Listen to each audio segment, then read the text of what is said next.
यह आदमी प्रत्येक छेद के लिए 200 मिलियन तक कमा सका है, जिसे वो ड्रिल करने में मदद करता है। ऐसा मत सोचो कि यह सिर्फ एक साधारण सजावट है। वास्तव में वो देश की तेल पाइपलाइनों के माध्यम से ड्रिल करने के लिए एक इलेक्ट्रिक ड्रिल का उपयोग कर रहा है। हर बार जब यह एक निश्चित स्तर तक पहुंच जाता है तो आदमी ड्रिल में गर्मी की एक छोटी बूंद इंजेक्ट करेगा। यदि वह गलती से फट जाता है तो वे पूरे गांव को खाने के लिए आमंत्रित करेंगे, जिसके बारे में सोचना डरावना है। फिर भी वे अभी भी हार नहीं मानेंगे, क्योंकि एक बार जब वे सफलतापूर्वक नाव से तेल चुरा लेते हैं तो वे इसे दसियों अरबों में बेच सकते हैं। इस समय वो आदमी थोड़ा डरा हुआ था, क्योंकि उसे नहीं पता था कि अगले सेकंड में क्या होगा। इस समय वो जोर से ड्रिल करते समय केवल कांप सकता था, इसलिए जैसे ही उसने ड्रिल किया, आदमी ने अचानक ड्रिल को बाहर खींच लिया। तुरंत थोड़ा और बगल वाला बॉस इतना भयभीत हो गया कि उसने तुरंत उससे पूछा कि क्या हो रहा है। उन्होंने कहा कि लड़ाई पूरी हो गई है, कृपया मुझे 200 करोड़ की फीस जल्दी दीजिए।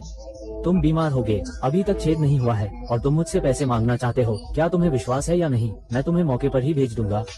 आदमी ने शांति से पहले दबाव नापने का यंत्र लगाया, फिर तेल का पाइप लगाया और बॉस से कहा, इस तेल पाइप की मोटाई कुल 15 मिलीमीटर है और मैंने पहले ही 14 मिलीमीटर ड्रिल कर दिया है। एक क्षण रुके, तेल अंदर आ जाएगा और हवा का दबाव बदल जाएगा। यदि यह बहुत बड़ा है तो शेष 1 मिलीमीटर स्वाभाविक रूप से टूट जाएगा और तेल वाष्प विस्फोट के बारे में चिंता करने की कोई आवश्यकता नहीं है। क्या आप समझते हैं? बॉस, कृपया मुझे जल्दी से पैसे दो।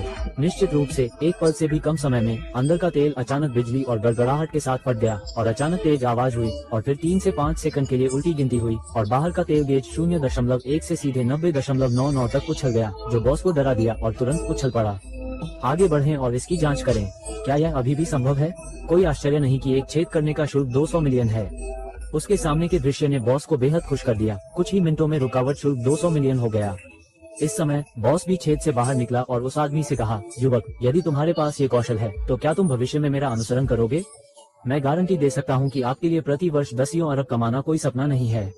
वह आदमी धीरे से पलटा और उसने बॉस से कहा कि मैं दूसरों के साथ खिलवाड़ नहीं करूंगा। अगर भविष्य में आपके पास कोई बड़ा ऑर्डर हो तो मेरे पास आना। ये सुनने के बाद बॉस को समझ नहीं आया कि क्या कहे, इसलिए उसने सोचा इसके बारे में। मेरे पास लगभग 30 बिलियन का प्रोजेक्ट है, क्या आप इसमें शामिल होने में रुचि रखते हैं? यदि आप कर सकते हैं, मैं आपको बिग बॉस से मिलवाऊंगा। आप क्या सोचते हैं? निस्संदेह वो आदमी 30 बिलियन के प्रोजेक्ट को मना नहीं करेगा। जल्द ही वो आदमी छत पर जिस बिग बॉस के बारे में बात कर रहा था उससे मिला। बॉस ने ज्यादा बकवास नहीं की और सीधे मुद्दे पर आ गया और उस आदमी से कहा, हम इस बार चोरी करने जा रहे हैं। ये 30 बिलियन का तेल है, क्या आप ऐसा कर सकते हैं? उस आदमी ने कहा कि यह कोई समस्या नहीं है। सबसे पहले आपको ये सोचना होगा कि 30 अरब का तेल कहाँ रखा जाए, अन्यथा ये चोरी हो जाएगा और इसे रखने की कोई जगह नहीं होगी तो परेशानी होगी। बिग बॉस ने एक हाथ से पहाड़ की चोटी की ओर इशारा किया। क्या आपने इसे देखा? यह वो चीज है जिसका उपयोग तेल रखने के लिए किया जाता है। सामने के दृश्य ने उस आदमी को एक पल के लिए आश्चर्यचकित कर दिया और उसने सीधे बॉस से कहा, अगर वो यहाँ होने का नाटक करता है तो वह दूसरा घटककार बन जाएगा। आपने कहा था कि आदमी असफल है, छोटा बच्चा। हाँ हाँ हाँ हाँ हाँ हाँ। किसी को छेद करने में मदद करने में आमतौर पर कितना खर्च आता है? ये दोनों व्यक्ति प्रत्येक छेद के लिए 1 बिलियन तक चार्ज करते हैं। वे दूसरों को ड्रिल करने में मदद करते हैं, क्योंकि यह वो छेद नहीं है जिसे आप आमतौर पर ड्रिल करते हैं। ये देश की तेल पाइपलाइन है। यदि आप सावधान नहीं हैं, तो मुझे उत्तर पश्चिम से नफरत है। फिर लोगों का एक समूह अपनी इच्छानुसार 3 व्यंजन और एक सूप और सफेद चावल खाता है और वे देश के लिए काम नहीं कर रहे हैं। वे सिर्फ दूसरों को 30 बिलियन का तेल चुराने में मदद कर रहे हैं। चीजें तब शुरू हुई जब पुरुष नायक जियाशुआई को उसके बॉस ने तेल चुराने के लिए सुरंग खोदने में मदद करने के लिए आमंत्रित किया था। यदि वो सफलतापूर्वक इन जल टावरों में 30 बिलियन तेल पहुंचाता है तो वो कमीशन में 1 बिलियन कमा सकता है। इस तरह जियाशुआई और अन्य 5 को इसमें शामिल सभी लोगों को इकट्ठा करने के लिए सहमत स्थान पर ले जाया गया। सभी को अपने मोबाइल फोन सौंपने होंगे और बाहर फ्रंट डेस्क पर एक लड़की है। जब भी जियाओमी को किसी हलचल का पता चलेगा तो वो संकेत के तौर पर सायरन बजाएगी। इस होटल को मालिक ने खरीदा है। उन्हें होटल के बेसमेंट की दीवार से 50 मीटर दूर तक तेल पाइपलाइन खोजने के लिए खुदाई करनी होगी। इंजीनियर दशान का मानना है कि इन घटिया परियोजनाओं को थोड़े से बल और कुछ हथौड़ों से हल किया जा सकता है। अप्रत्याशित रूप से जैसे ही उसने बोलना समाप्त किया, मोटे आदमी ने लगभग 100 किलोग्राम का एक बड़ा हथौड़ा उठाया और उसे दीवार पर जोर से मारा। एक हथौड़ा 88, 2 प्रहार 176 और जल्द ही बेहद कठोर सीमेंट की दीवार टूट गई टुकड़ों में।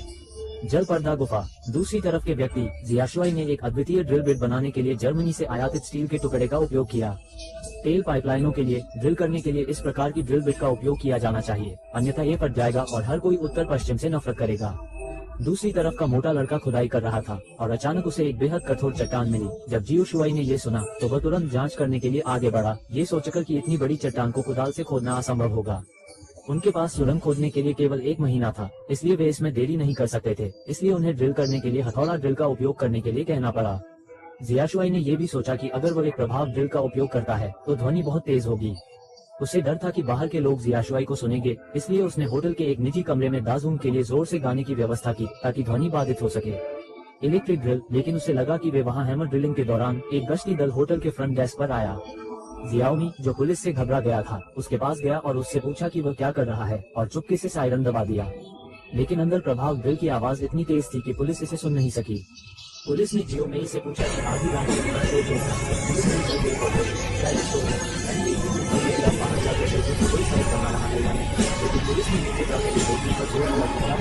और यह खत्म होने वाला था। जियाओमी ने तुरंत वायरलेस डिवाइस उठाया और ये देखने के लिए कि क्या उसे ये प्राप्त हुआ है, लेकिन प्रभाव ड्रिल की आवाज तेज थी, साथ ही दाजूम की लानत भरी लगी थी। क्या भूत प्रेत, क्या महापुरुष, क्या भूत प्रेत। उसके सामने दृश्य ने दाजूम के दिल को डरा दिया और उसने तुरंत उसे सलाम किया और नमस्ते कहा। फिर उसे लगा कि कुछ गड़बड़ है, इसलिए वो जल्दी से माइक्रोफोन उठाने के लिए नीचे झुका और लव मी डोंट यू गाना जारी रखा। अगर तुम कहते हो कि तुम मुझसे प्यार नहीं करते, मैं वास्तव में आपकी बात सुनना नहीं चाहता और मुझे कुछ कोमलता देना चाहता हूँ, लेकिन पुलिस ने उसे बिल्कुल भी नजरअंदाज कर दिया।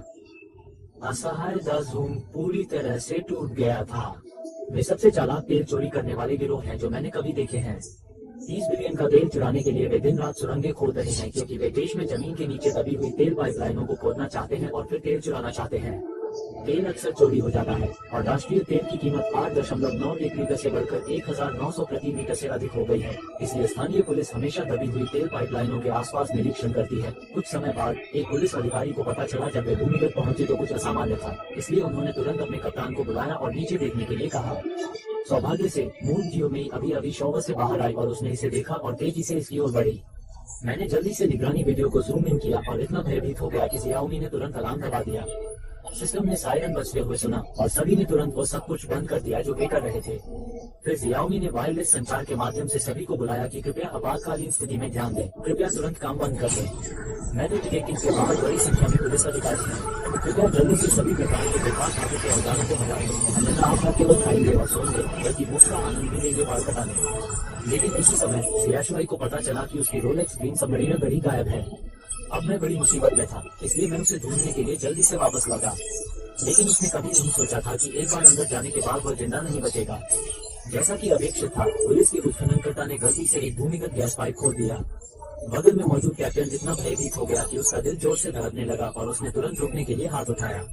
खुदाई करते समय केवल एक ग्रामीण भोजन कर रहा था जब जियाशुई को घड़ी मिली और फिर 1717 ने बाहर भागना चाहा तो उसने हवा के हिसाब की आवाज सुनी।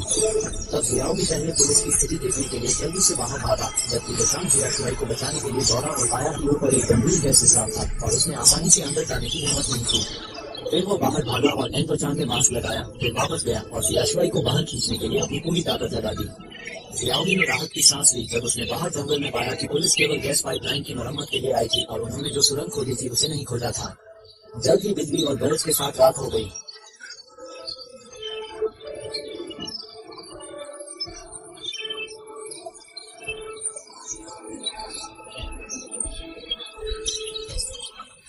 उन्होंने फिर से सुरंगें खोदना शुरू कर दिया। जियाशुई ने पहली बार जीवन में शौच किया, लेकिन उसने गुफा के प्रवेश द्वार के बाहर कई मजबूत लोगों को खड़ा पाया। एक खत्म होने वाला था। उसने कभी उम्मीद नहीं की थी कि वह चुपचाप शौच करेगा, लेकिन वह पकड़ा जाएगा। असहाय छोटे सुंदर लड़के के पास अपना सिर बाहर निकालने और सजा का इंतजार करने के लिए अचानक दो लोगों ने जियाशुई को गुस्से में खींच लिया और फिर उसे अपनी पूरी ताकत से फर्श पर फेंक दिया। जियाशुई का जो पता चला कि वास्तव में ऐसा नहीं था। वास्तव में जियाशुई और जियाओमी ने कल रात कुछ बात किया और इस समय दिखाने के लिए जियाओमी को पहली बार वीडियो खोल दिया था। जियाशुई ने जल्दबाजी में कहा,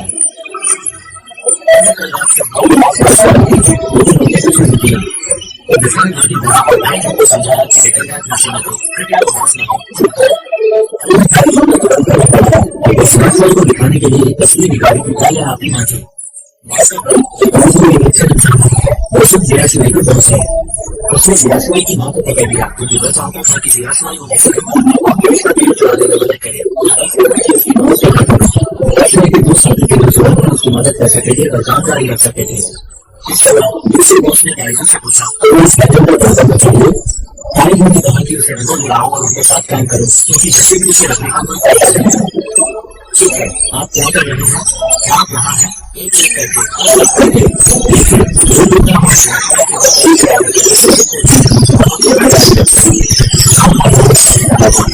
आप कहता है कि चढ़ाई कर रहे थे ऑक्सीजन की कमी के कारण सांस लेने में कठिनाई हो रही थी। मुझे लगा कि बाहर से देखा तो बच्चे को मास्क करने के लिए चली गई। वहां चले गए याशी को बेहोश देखकर